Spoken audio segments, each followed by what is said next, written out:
Jesus, estamos na Tua presença para Te agradecer a oportunidade de estarmos reunidos aqui no nome de Jesus Cristo. Te agradecemos pela presença de cada irmão, Te agradecemos por aqueles que também estão a caminho e Te rogamos que o Senhor os traga com segurança, com disposição, cheios do Espírito, para que juntos possamos celebrar o Teu nome, para que pela Tua unção em tudo o Senhor possa ser glorificado no nosso meio. Te rogamos que haja promoção da unidade, que haja edificação mútua, que possamos nos honrar mutuamente um ao outro e que em tudo o Teu nome seja glorificado e que o Senhor nos dê crescimento na Tua palavra. Colocamos esses momentos que vamos estar aos Teus pés, iluminados pelo Teu Espírito. Te rogamos para que o Senhor nos guie, que o Senhor nos abra a mente e que o Senhor nos dê um coração que esteja disposto a responder aquilo que o Senhor há de nos mostrar. Te agradecemos pela oportunidade, te agradecemos pela liberdade de culto, te agradecemos porque o Senhor é bom para conosco e porque sem Ti nada podemos fazer, que oramos em nome de Jesus Cristo. Amém.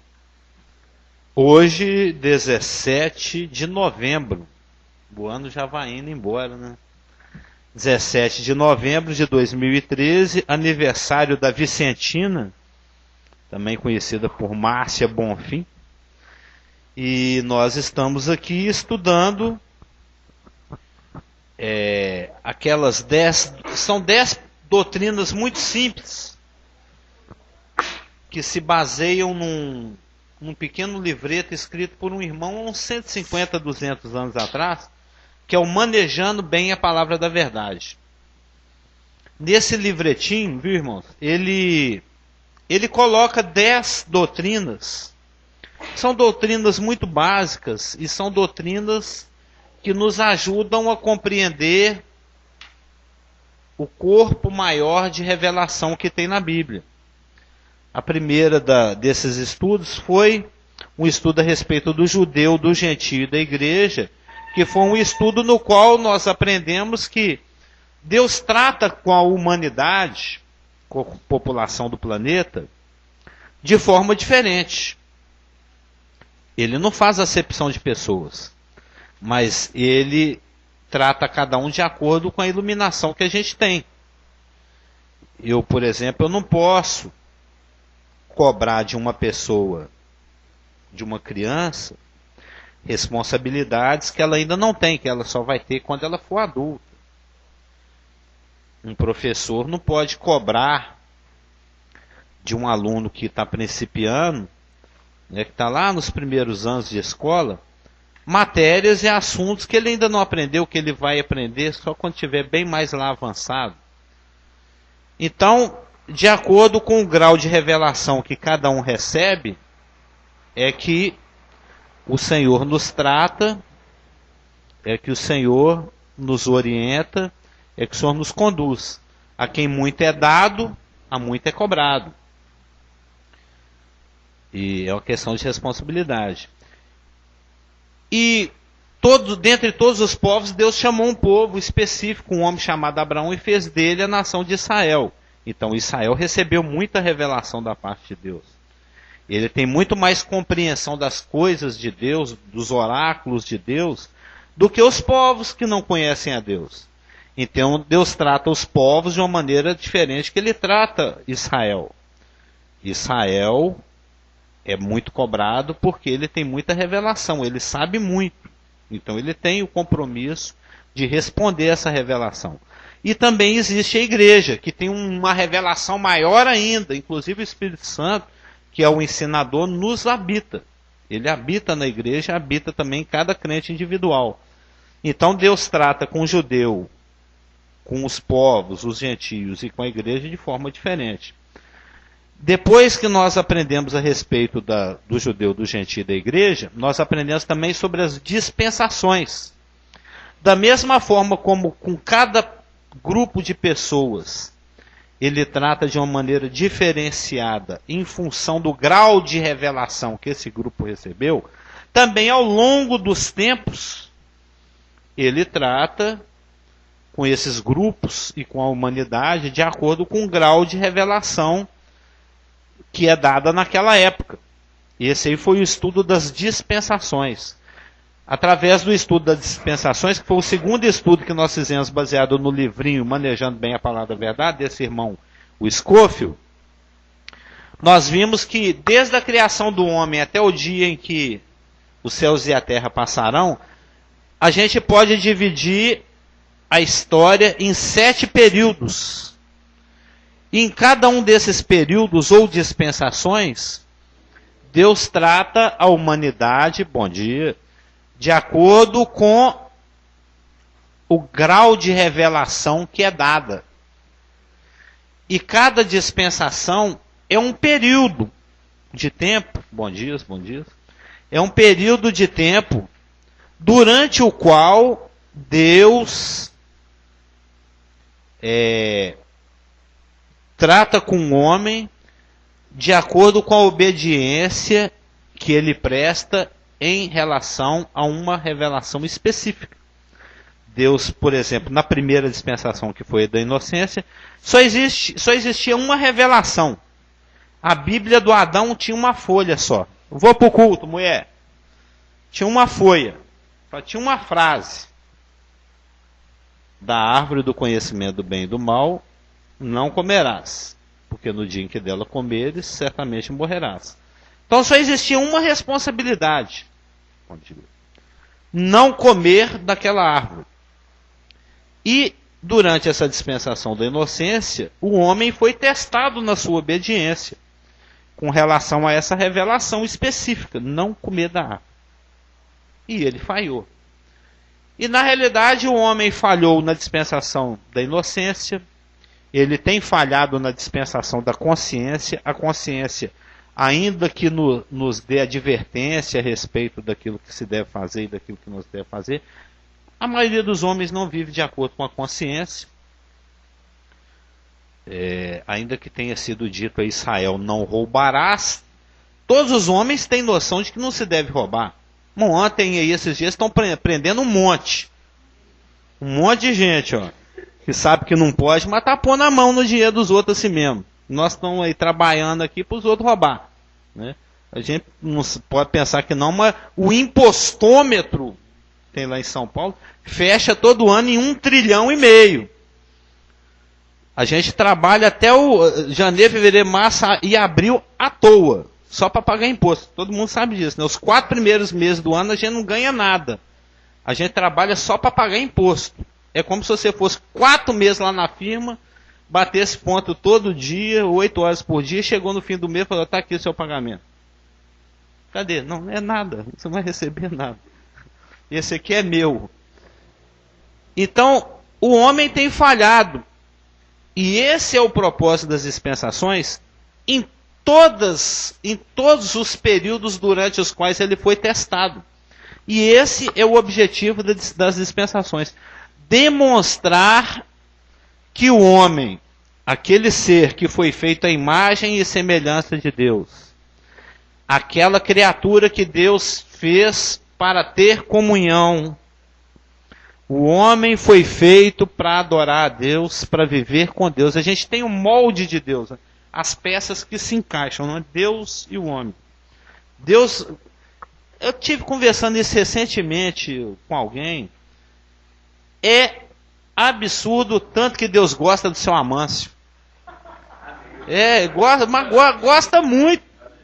Ele ama de um ponto que mandou o filho dele, aquele xodó dele, vir aqui morrer no nosso lugar. Não é ama. É incrível, não, é crível o grau de amor que Deus tem por cada um de nós. Bom dia, Dona Geraldo. Dona Márcia, fazendo 20 e poucos anos hoje.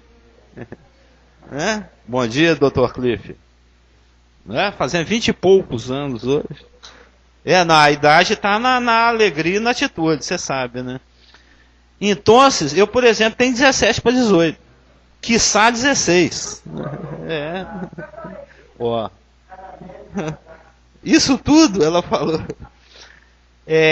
Eu me entendo muito bem com o Filipinho. Acho que eu estou mais ou menos naquele nível ali. Então o homem tem falhado em todos esses períodos durante os quais ele tem sido posto à prova, em inocência, em consciência, sob a dureza da lei, debaixo da flexibilidade da graça, no futuro, sob o governo direto de Deus, a teocracia, né? Deus presente. Então, e esse é o propósito das dispensações, demonstrar que o homem não vive sem Deus. Nós temos uma dificuldade muito natural, muito grande, de entender João 15:5. A gente não aceita esse versículo, nós não gostamos desse versículo, a gente não quer crer nesse versículo, mas esse versículo é um descanso. É porque a gente olha sempre de um ponto de vista pessoal, de um ponto de vista, então eu estou sendo menosprezado, eu estou sendo subestimado. Mas a palavra fala, observa a profundidade disso. Jesus Cristo está falando para os dele, né, os seus apóstolos e discípulos, e isso se estende a nós. Sem mim nada podeis fazer. A gente não escuta esse versículo, a gente fala assim, sem mim você não pode fazer muita coisa. Sem mim tem algumas coisas que você não consegue fazer. Sem mim tem muitas coisas, mas nada. Será que eu não consigo calçar uma meia? Não. Nada. Sem mim, nada podeis fazer. Isso não é para nos deprimir. Isso é para nos dar descanso. Então, eu não consigo fazer nada, mas nele eu consigo fazer tudo, então eu vou deitar nessa rede aí e balangar. Eu vou descansar. A gente tem que olhar sobre essa ótica. Vamos descansar nele, porque nele eu posso fazer tudo. O que eu não posso fazer, que é qualquer coisa, eu sou totalmente, absolutamente competente, eu vou lá e descanso nele, e em ele eu faço tudo. E agora nós estamos aqui no nosso terceiro estudo, já estudando, eu estou fazendo essa recapitulação por causa do Juarez e do Wilton,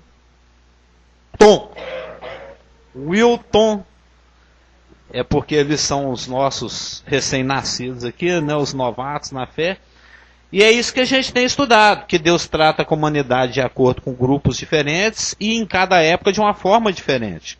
Isso é didático. Isso é didático. Não é que Deus mude de opinião, que ele faça acepções de pessoas. Ele é didático. O objetivo de Deus sempre é alcançar a todos. O espírito que estava em Paulo é exatamente o espírito de Deus. Eu me fiz de tudo um pouco para de algum modo ganhar alguns. Lembra lá do Paulo falando isso? Com que é assim mais acanhado, eu vou lá e também fico ali acanhado com ele. O que é mais letrado, eu vou lá e converso com as muitas letras. Paulo, na sua metodologia evangelística, ele procurava-se, e esse é o sentido da palavra, se simpatizar, né? Ter a empatia, né? Se igualar a cada um daqueles com os quais ele se encontrava, para poder ter uma acessibilidade, fazer uma identificação, para poder expor a simplicidade do Evangelho, da qual a gente não pode fugir. E agora nós estamos aqui no nosso terceiro estudo, baseado no livrinho do Scofield, que é um estudo que fala a respeito de dois adventos, de dois acontecimentos, né, de duas vindas de uma mesma pessoa. Jesus Cristo veio e vai voltar novamente. Aí, Luló, você está tão ansiosa para ver a garota? Ela chegando aí. Quando a gente vai no livro de Atos, eu creio que a gente até viu esse versículo, lá em Atos capítulo 1, quando Jesus está sendo elevado às alturas, 40 dias depois de ter ressuscitado, após andar 40 dias com seus apóstolos e profetas e discípulos, dando provas irrefutáveis da sua ressurreição, os galileus estão lá, olhando para cima. Aí chegam dois anjos, 2 varões vestidos de branco se puseram ao lado deles, e no verso 11 diz, de Atos 1, e lhes disseram, varões galileus, por que estáis olhando para as alturas? Esse Jesus que dentre vós foi assunto ao céu, virá do modo como o viste subir. Ou seja, Jesus Cristo está finalizando a sua primeira vinda, com a sua assunção aos céus, e os anjos falam, da forma como ele está indo, ele vai vir. De uma forma corporal, de uma forma pública, de uma forma visível, e vindo lá do céu. Ele foi para o céu e ele volta do céu. Nesse momento ele está no céu, a gente sabe, através de vários versículos e vários livros, que ele está sentado à direita de Deus, intercedendo por nós. A gente aqui embaixo pisando na bola, e ele lá do lado de Deus, não, esquenta a cabeça não, casamento é assim mesmo, perdoa, vai lá, meu sangue cobriu esse pecado dele aí, beleza, você sabe que eu tenho muita consideração com você, né, meu filho, então vou quebrar o galho do casamento, mais uma vez. E se 70 vezes 7 eu pisar na bola no mesmo dia, no mesmo pecado, 70 vezes 7, ele... Porque o Pedro, nessa passagem, o judeu... Sim, claro. Uma apologia ao pecado. Né? Não, isso é falta, seria falta de compreensão do amor e da graça de Deus. Não, eu vou pisar na bola com a mamãe, porque eu sei que ela é uma boba mesmo. Não, apesar dela ser uma boba, ajuda ela, só não avacaia não. Entendeu? E nós vimos também que, em função de Jesus Cristo já ter vindo uma vez e vai voltar uma segunda vez, o Senhor Deus, na sua presciência, porque ele é presciente, ele sabe antes, presciente, ele tem a ciência antes que a coisa aconteça, ele, através dos seus inúmeros profetas, ele já havia antecipado essas duas vindas. Então, quando você percorre o Velho Testamento, você observa que existem duas linhas de profecia, duas sequências de profecia. Uma sequência, uma linha profética, que fala que Jesus Cristo, que o Messias significa enviado, né? Que aquele a quem Deus iria enviar, iria sofrer, iria padecer. Quando a gente vai em Isaías 53, no Salmo 22, dentre as várias passagens do Velho Testamento que diz a respeito do sofrimento de Cristo, estas são as mais clássicas, né? A gente vê que existia essa linha profética que falava que ele viria em fraqueza, que ele viria em humilhação, que ele seria um homem de dores. Cada dia que ele acordava, ele nem tinha travesseiro, né, que ele tirava a cabeça da pedra sobre a qual ele dormiu, porque ele fala, ó, até as raposas, até os bichos têm onde morar, eu não tenho. Eu estou largado aí, ó. Eu estou largado. Não tem nem onde dormir. Às vezes acordava lá na praia, às vezes com a cabeça em cima de uma pedra. Às vezes ele contava com a generosidade de alguém, de um dos amigos dele, lá em Betânia, por exemplo. Eles deviam. Tem aqui, como é que tem? Na roça, aquela esteirinha que estica no chão, tem um nome. Hã? Não, mas tem um outro nome. Sol. Tem ol, parece. Acho que eu já vi o nome.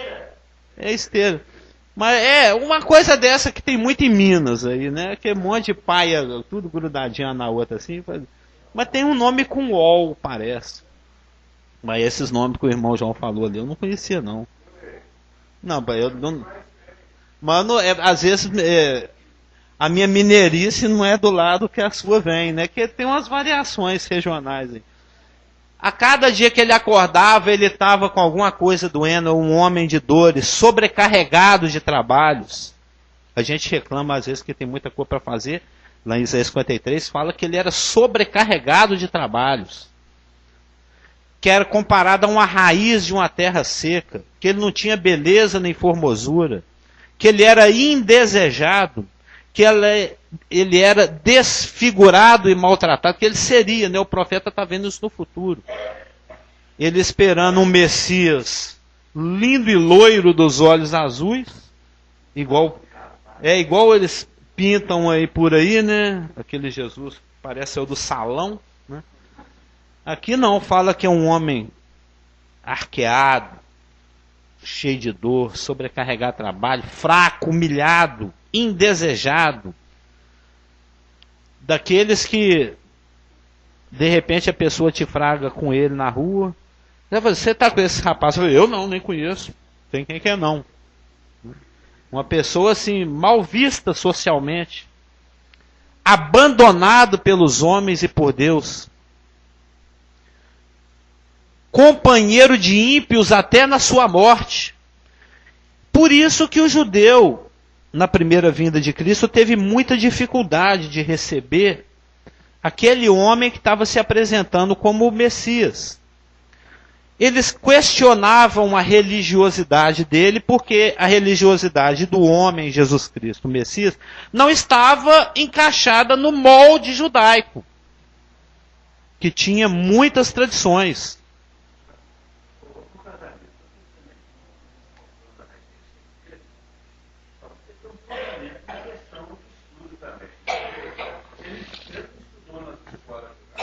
Não. É uma questão de rejeitar os sociais. Os caras de matar lá na escolinha, de matar lá no nosso seminário, agora eles ficam onde querer ensinar na base. Exatamente. Os rabinos, os mestres de Israel, eles gastavam a vida inteira estudando, escrutinando o Tanar e a Torá. E Jesus Cristo não passou por todos esses mestrados e doutorados e graduações, e quando ele se apresentava e falava, ele falava com mais poder do que os próprios escribas, e isso também causava espanto. Eles ficavam surpresos porque ele falava com autoridade. Os mestres já ficaram tudo babando. O Lucas colheu essa informação diretamente da mãe dele, a Maria, e colocou no Evangelho. Com 12 anos, os mestres tem até quadros renascentistas a respeito disso. Dele lá, né, com aquele dedo papal assim, e os doutores todos ao redor dele. De onde que ele sabe tanta coisa, né? Então existia essa linha profética que falava, que previa, que predizia, que antecipava que o Messias seria alguém inadequado socialmente, rejeitado, humilhado e sofrido. Companheiro de ímpios, andou com a banda a vida inteira. Então, a geração dele questionava a religiosidade dele, questionava a moral dele. Falou, puxa, você anda no meio de endividado. Mateus mesmo, ele foi uma pessoa atrevida em ter escrito esse evangelho, porque ele não tinha aceitação social. Ele fazia parte lá do mensalão da época, né?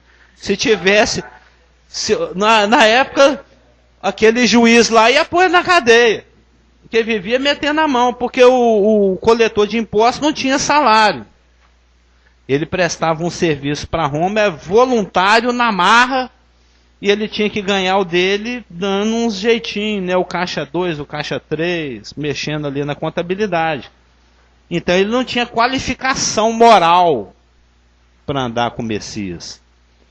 Afora outros e outras, né? Ex-prostitutas, ex-bandidos. Tinha o Zelote, ele era um terrorista, ele era um Bin Laden. Ele andava lá do lado do Bin Laden. Tinha um Simão lá que ele era Zelote, ele fazia parte das quadrilhas, igual tem essa turma lá dos bascos, essa turma lá da Venezuela que fica tentando derrubar o governo.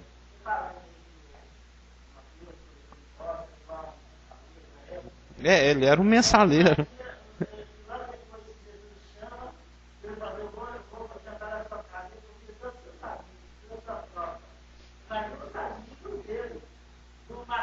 Sim. Os fariseus falaram, você come com publicano, você come com band.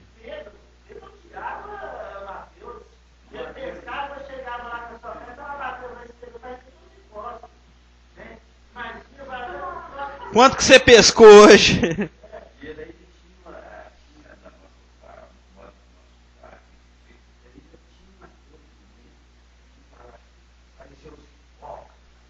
Exatamente.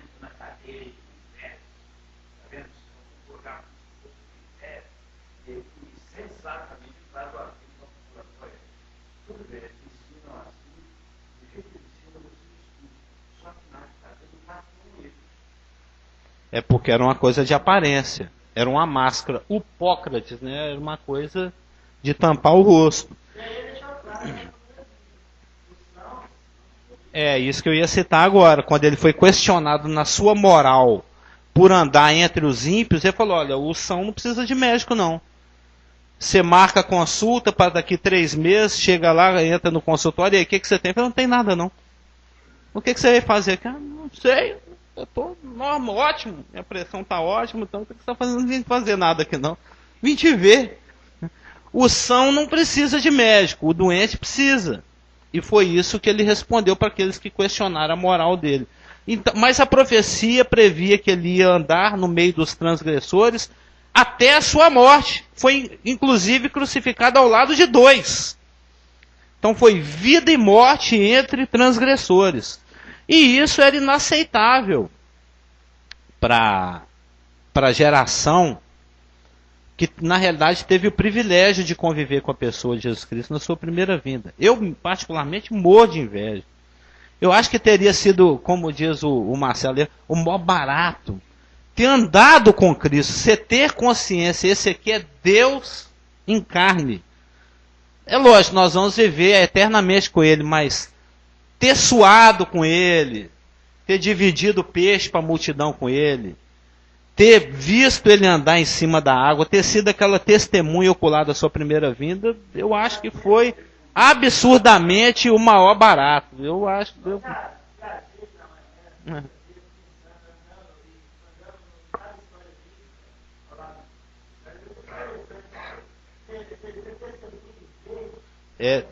ter esse privilégio.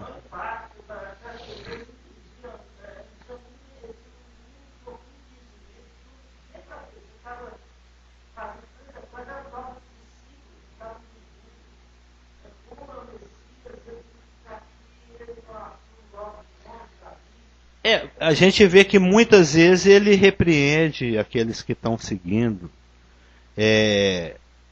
com relação à lentidão para perceber as coisas.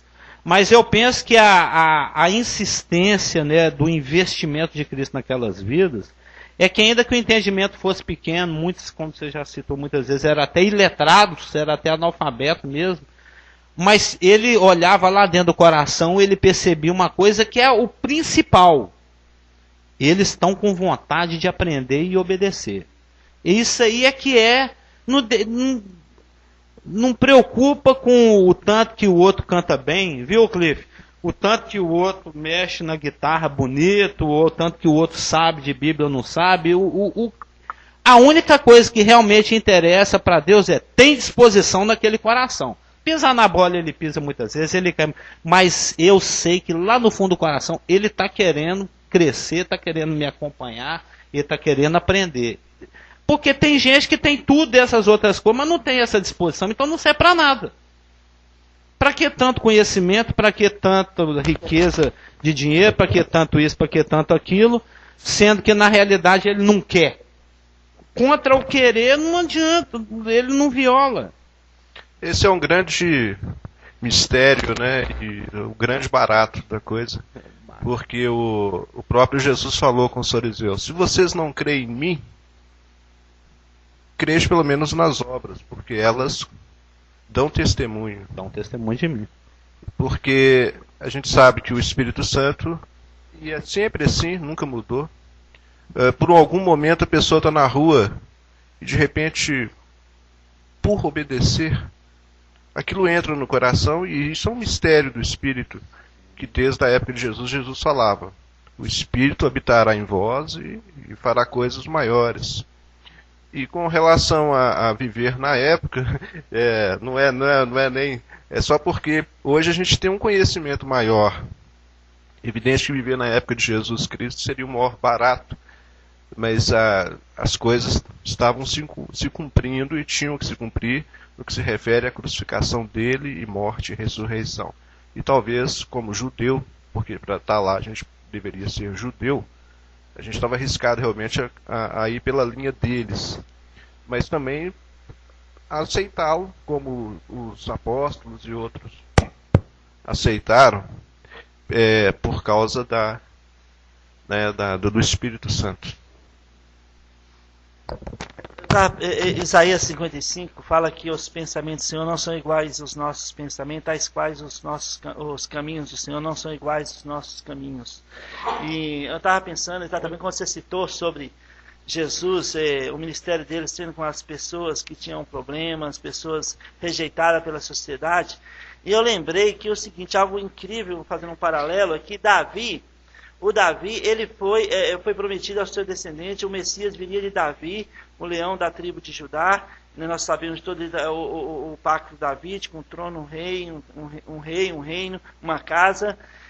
Mas sabe que Davi, no seu início também da sua caminhada, ele também envolveu com cerca de 600 homens rejeitados pela sociedade. Ele era tipo de Jesus. Pois é, homens endividados, homens perseguidos pela justiça, homens que tinham problemas, inclusive ladrões. Davi juntou 600 homens que tinham esses problemas, rejeitados pela sociedade, falou, vocês vão me seguir. E esses 600 homens tornaram o exército de Davi e fizeram a diferença quando Davi assumiu o trono. Então é interessante que, bem nessa época, dois parentes de... 1 Samuel 22, 2. Pois é, e mais ainda, mesmo Davi andando com essa corja, entre aspas, né, de 600 homens, né, dois parentes de Saul, o rei, o trono, aquele que está no trono, aquele que está reinando, aquele que podia dar status, que podia dar tudo, dois parentes de Saul discerniram que Davi era aquele que andava com Deus, mesmo ele andando com 600 rejeitados. E eles foram atrás de Davi, em 1 Crônicas 3, e fizeram parte do grupo de Davi, mesmo Davi andando com esse povo. Interessante que, sobre discernimento, né? Discernir, porque Jesus está ali no meio daquela corja toda. Os fariseus, eles tinham olhos, mas não conseguiam ver. Eles tinham ouvido, mas não conseguiam ouvir. Porque eles não conseguiam discernir, né, o primeiro advento do Messias de Israel. Tropeçaram na pedra de tropeço. Exatamente. Né? Ele tornou a pedra de tropeço para eles não conseguiam discernir. E Jesus e os discípulos discerniram, porque Jesus chamou um a um. Vem cá, vou te mostrar obras maiores do que as que vocês têm visto. E os sinais foram um selo do ministério de Jesus Cristo, mas foi uma credencial, né? Todo o que Jesus fez foi uma credencial para a cruz do Calvário. Não foi através dos milagres, não foi através de ele andar por sobre as águas, não foi ressuscitar os mortos, não foi falar para a natureza obedecer, não foi curar cego, não foi isso que fez Jesus, o Cordeiro, mas sim a cruz, o alvo. A obediência até a morte de cruz. Mas ele está achando interessante o paralelo de Davi e Jesus. Eles andando com esse pessoal rejeitado pela sociedade, e Deus usou para aquele povo específico para fazer a diferença. Tanto no reinado de Davi, Davi era tipo de Cristo, né? Um tipo histórico. Se bem também que Davi correu um seríssimo risco em todo o tempo. Haja vista esses 600, ou mais ou menos, que seja. E de todo jeito, há de se pensar que pela fala de Davi, por exemplo, quando uma parte foi para guerrear e uma parte ficou por causa de cansaço, na volta eles falaram, eles não foram com a gente, então eles também não têm direito a nada, não. E de maneira que o próprio Davi, na sua colocação, no final dividiu para todo mundo. Isso está escrito e foi instituído né, como lei em Israel até o dia de hoje. E então eles ele, de certa Tá no banco ganha medalha também, de certa forma, ele se colocava como aquele que influenciava no sentido da fé. Não vamos tocar, não vamos matar o fulano não, porque ele é ungido. E aí o pessoal sempre tinha, mas ele também corria sério risco. Penso que quando Jesus fala que veio atrás dos doentes, ele até poderia estar são, mas ele assim mesmo estaria doente no que se refere à separação de Deus e para não assumir o pecado. Cada vez citou, acho que foi na quinta-feira, né? Em Romanos capítulo 5, fala que nós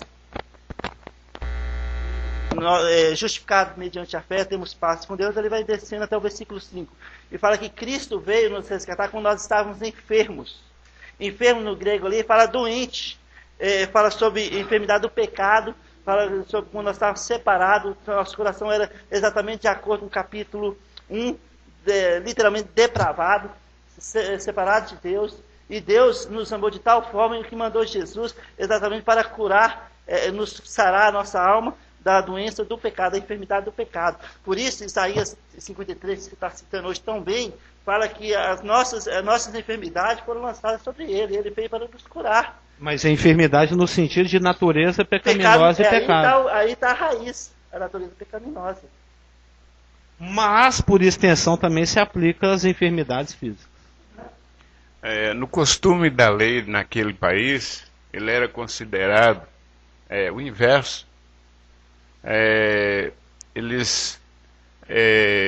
Ele era como ele o considerava indigno, né?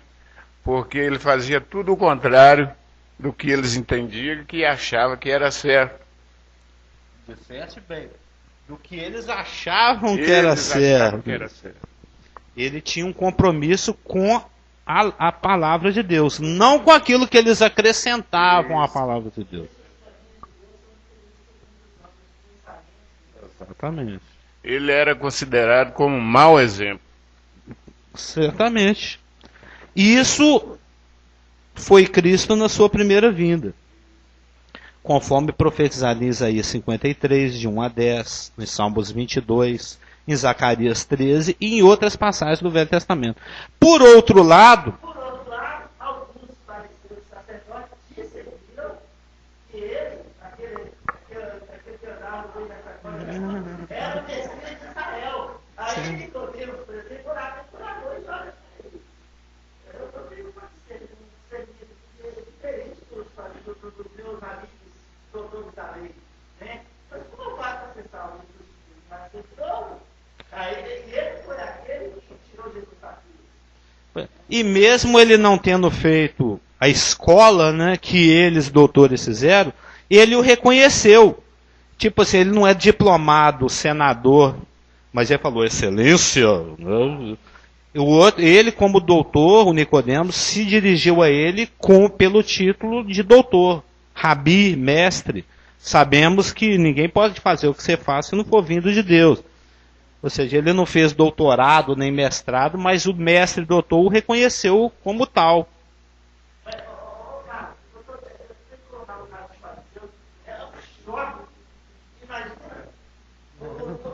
O fariseu, com todo o seu entendimento, com toda a sua sabedoria, com todo o seu doutorado, com toda a sua, todo o seu cuidado, suas tradições carnais, né, com tudo aquilo, aí vem a pessoa totalmente diferente daquilo que do nível de santidade que eles pensavam que tinham de ser, e faz tudo diferente, fala, eu sou o Messias, e é um escândalo na mente dele, como pode? E assim vai lá e fala, o que é cego volta a ver, aquele que não conseguia andar, levanta, começa a andar, anda. Era inexplicável. Como pode? Isso, mas sabe como o coração de Deus é tão fantástico? Nossa, Deus é maravilhoso, né? Nós que somos tão pecadores, que não conseguimos ver o grande amor de Deus para nossas vidas, mas graças a Deus pela obra consumada por Jesus Cristo. É o mó barato. Por isso também, Alô. Por isso também houve aquela questão da vida oculta de Jesus durante a sua infância.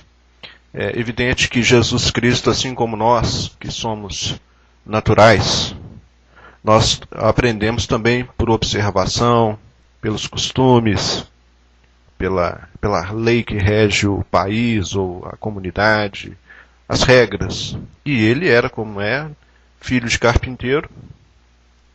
E é evidente que talvez se ele tivesse se exposto desde pequeno à publicidade no que se refere à declaração na Bíblia a respeito da sua vida, talvez os fariseus tivessem uma posição, e certamente o povo teria uma posição totalmente diferente, porque aí seria desde pequeno. Evidente que ele teve essa questão quando deixou José e Maria e ficou no templo, e depois de 3 dias o acharam, e os fariseus se maravilhavam, porque, de fato, dentro daquela circunstância que ele estava ali, dentro da sinagoga, naquele momento, naquela leitura, naquele ponto, eles questionaram naturalmente a ele, e ele, então, em cima desse ponto, mas nunca no sentido de se mostrar acima, talvez equivalente pela colocação que ele fazia, de fato, então, de maneira que eu acho que é por isso também que na sua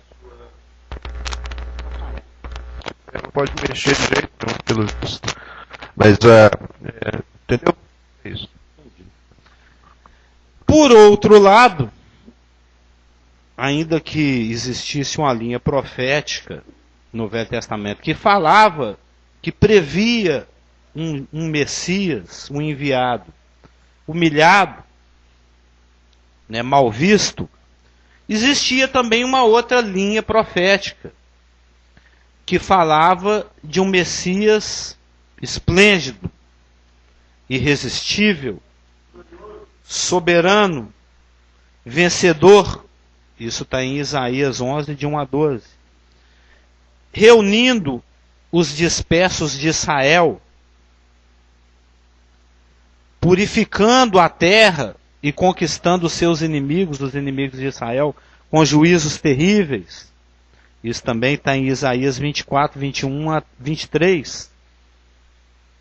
Restaurando o trono de Davi, está em Amós 9, de 11 a 15.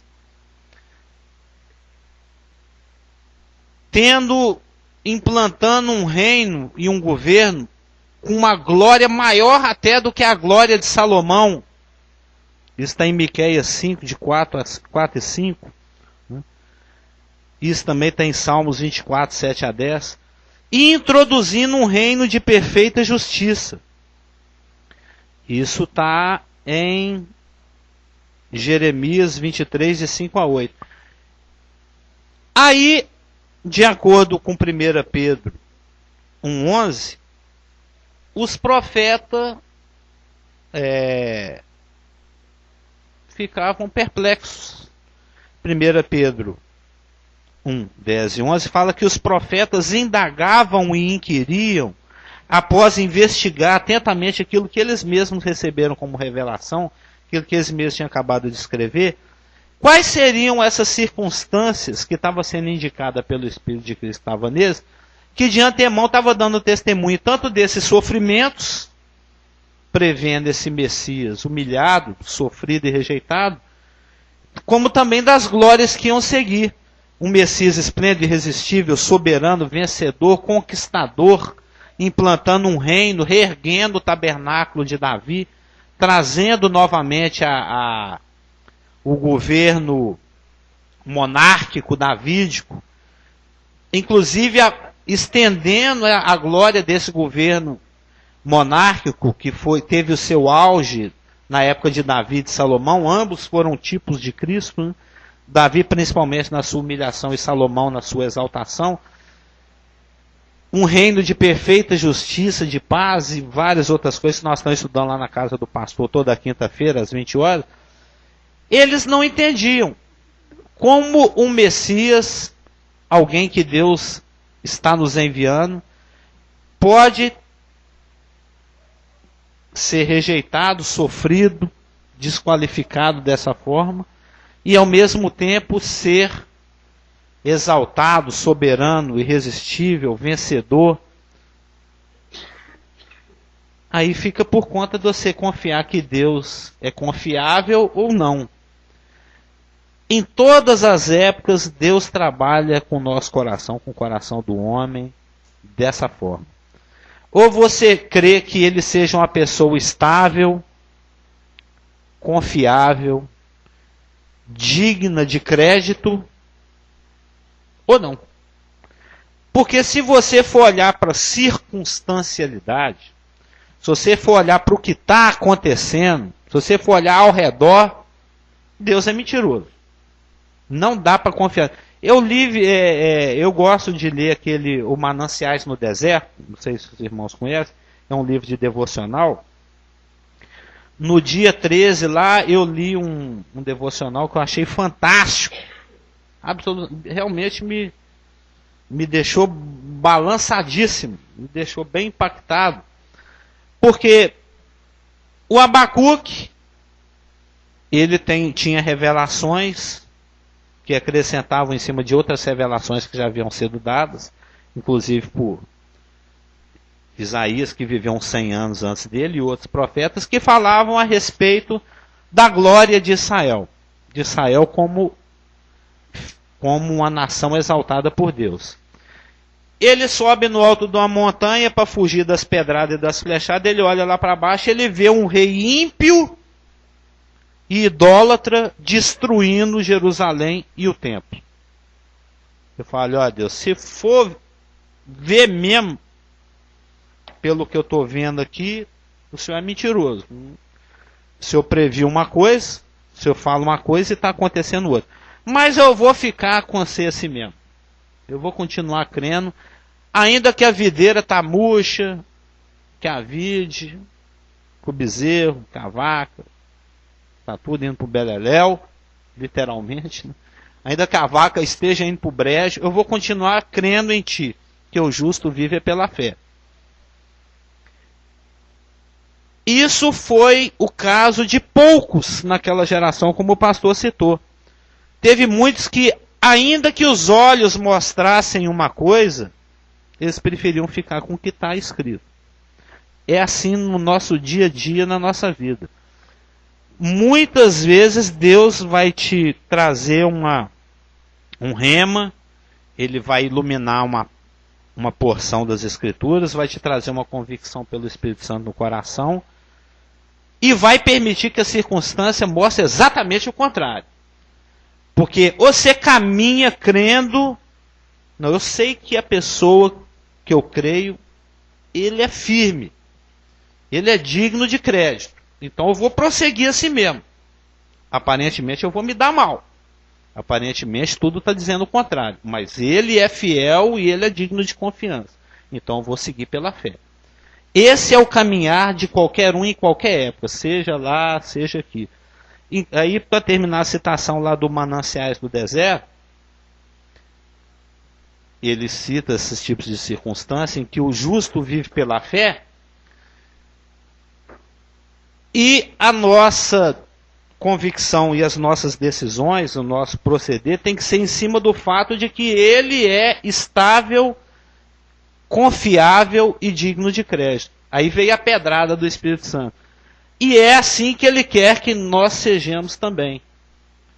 Porque ele nos trabalha para nos tornar a semelhança dele mesmo, em Cristo. Ele quer que nós sejamos como ele é. Isso foi instantâneo, isso está sendo processual, e isso vai ser final, né? Por exemplo, a questão da santificação.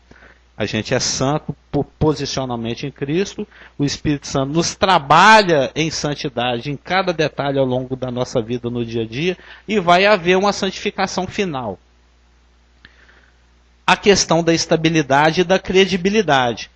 Ele quer que, assim como ele é estável, assim como ele é digno de confiança e digno de crédito, é assim que ele quer que nós sejamos também. Pessoas com as quais você pode contar. A partir dele mesmo. Deus conta conosco, Deus espera de nós. Naquele sentido de João 15,5. Nele, porque sem ele nada podemos fazer. Então, a chave para não ficar confuso com duas vindas de Cristo é descansar e confiar no fato de que Deus sabe o que Ele está fazendo. Mesmo porque hoje é fácil para nós, que nós sabemos que, na realidade, tudo isso que estava revelado, sofrimento e glória, está separado por um espaço de tempo, que nós vivemos nele hoje, que é o hiato da igreja, né, o parênteses da igreja. Mas eles não sabiam disso. Mas nem precisavam saber, bastasse que eles descansassem em Deus e vivessem pela fé. Alguns o fizeram, outros não fizeram. Eu fico pensando é tão impressionante essa coisa da fé. É uma explosão, literal. É realmente falar uma qualquer bomba. Coisa, menos explosão. É uma verdadeira bomba de Hiroshima. Porque você vê Abraão, ele chega para Abraão e fala, olha, dos seus lombos vai sair uma nação que vai ser abençoada, porque eu estou te abençoando. E ele demonstra isso até quando está vigiando aquelas metades que estão no chão, ele cobre a parte. Além de fazer, ele ainda cobre. O versículo que impressiona é que ele fala que ele crendo contra a esperança. Crendo contra a esperança. De maneira que... Porque aí ele vai e pisa na bola. Esperando contra a esperança. Isso é interessantíssimo, isso é muito interessante. Quer dizer, beleza, então tá, eu tenho fé em ti, porque o Senhor está conversando comigo. Já é a primeira, é a abertura. Eu creio, eu acredito. Mas aí vem a mulher que era estéril. Mesmo, é Romanos 4,18. Abraão esperando contra a esperança, creu. Aí, de repente, vem a mulher que é estéril. E aí ela fala, não. Ele era amortecido. Amortecido. É tão interessantíssimo isso, né? E ele tem que acreditar muito. Tem que acreditar. Realmente uma coisa que a gente não imagina de explosão, porque é de dentro para fora. Explode o cara. Eu fico vendo esses filmes de terror que entra lá dentro e começa a sair tudo pra fora. É violento. É violentíssimo. E aí vem a Sara e fala, não. Mesmo você vê o filme terror e pensa na fé. Não é? Você vai ter um filho daqui a um ano. Vem cá, ô minha serva. Deita com ele. E aí começa, Agar, e aí começa aquela confusão. Toda vez que Deus se mostrava, ele realçava ele preparando o testamento para pôr no nome do Eliezer, né? Já toda vez que ele chegava para uma pessoa, a pessoa estourava no sentido de tudo de mal. Ficava mais e mais. E aí, se não fosse a grandeza de Deus para cobrir isso, e manter e cumprir como hoje se vê, o que está escrito, coloca para fora. É só um comentário. Amém. Eu não sei se eu vou conseguir expressar dentro daquilo que o senhor falou, né? Às vezes tudo que a gente está olhando está vindo contra. Tudo que acontece em volta leva a gente a falar assim, puxa vida, mas Deus é mentiroso. Não vou nem buscar no passado. Eu vou buscar em mim mesmo, que eu comecei a estudar a palavra, fui estudando a palavra, fui olhando a palavra, e o que eu podia enxergar na palavra? Era aquilo que a carne pode enxergar. Eu não enxergava aquela parte espiritual. Então eu puxo falar, mas que coisa, senhor? Está escrito desse jeito e comigo está acontecendo desse jeito. Está escrito desse jeito e comigo está acontecendo desse jeito. Ao contrário daquilo. E às vezes eu converso com a minha esposa, também às vezes converso com o senhor João, e eu falo assim, filho, se formos fazer um apanhado aqui, daquilo que às vezes nossos olhos carnais podem ver, dentro daquilo que o mundo apresenta como se esse aqui é o de Deus, eu falei, nós estamos muito longe de Deus. Então, por quê? dentro daquilo que o senhor citou, por que muitos tropeçaram? Porque fala, pô, ele falou que vinha assim, que era glorioso, que era esplendoroso, que ia vir, que ia tirar Israel. E eu falei assim, mas eu também estou olhando aqui, estou olhando aqui, você está falando assim, pede tudo que eu te dou, eu peço, Senhor, a menor coisa, o Senhor não me dá, a menor coisa que eu estou pedindo.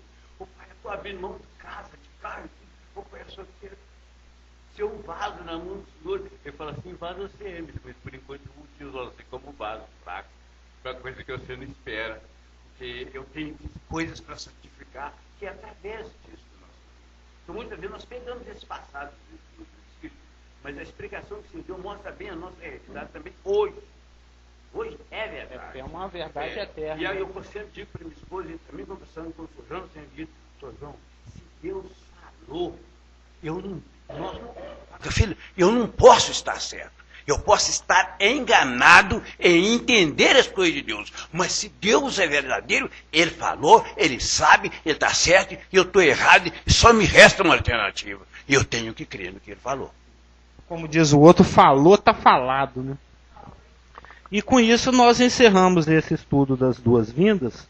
Eu creio que não é um assunto muito complexo, não é um assunto muito difícil, mas que os irmãos percebam que tudo depende da fé, assim como em qualquer outra doutrina. É o caso aqui das duas vindas de Cristo. Ele veio e voltará, e a gente vai celebrar isso na ceia hoje, amém? Podemos orar? Paizinho, em nome de Jesus, muito obrigado pelo tempo juntos, muito obrigado pelo entendimento, pela participação dos irmãos, pelo interesse na tua palavra, pelo interesse na tua pessoa, pelo interesse naquilo que o Senhor tem a nos dizer. Coloco diante de Ti o restante desse culto, que haja unidade, que haja edificação, que haja unção, mas que acima de tudo que o Seu nome possa ser glorificado no nosso meio. E porque sem Ti nada podemos fazer, que oramos no nome de Jesus Cristo, o autor e consumador da nossa fé. Amém. 20 minutos de